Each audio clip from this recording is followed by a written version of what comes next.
എങ്ങോട്ടേക്കായി പോകുന്നു? 75,000 വോട്ടിന് നിങ്ങൾ എഴുതി വെച്ചോ. ട്രോളിക്കുന്നവർക്ക് ട്രോളാം, ചിന്തിക്കുന്നവർക്ക് ഉൾക്കൊള്ളാൻ കഴിയില്ല. 75 വോട്ടിന് അവിടെ PV അൻവർ വിജയിച്ച് കയറും. 75,000 വോട്ട് അൻവർ പിടിക്കും. അത് അൻവറിന്റെ വോട്ടല്ല, ജനങ്ങളെ വോട്ട്.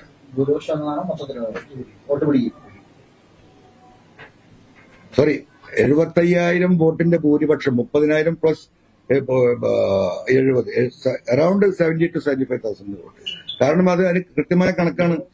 അവിടെ CPM-നെ സംബന്ധിച്ച് 75,000 വോട്ട് പിടിക്കും. അതായത് പ്രിയങ്ക ഗാന്ധി പിടിച്ച 97,000 വോട്ടാണ്.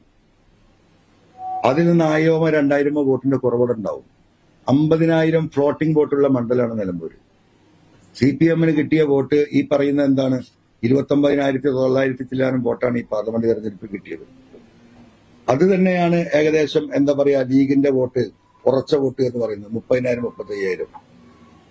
കോൺഗ്രസിന്റെ വോട്ട് എന്ന് പറയുന്നത് 40 to 45,000 ആണ് മണ്ഡലത്തിൽ ഉറച്ച വോട്ട് എന്ന് പറയുന്നത്.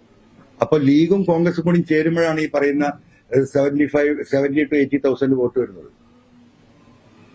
അപ്പൊ ഈ ഫ്ലോട്ടിംഗ് വോട്ടിൽ 100% വോട്ട് കിട്ടും. മറുഭാഗത്തുനിന്ന് ഘടകകക്ഷികളിൽ നിന്ന് ഈ പറയുന്ന 15-20% വോട്ട് വരും. ആ വോട്ട് വരുമ്പോൾ ഏകദേശം 1,00,000 വോട്ട് PV അൻവറിന് നേടിയിരിക്കും.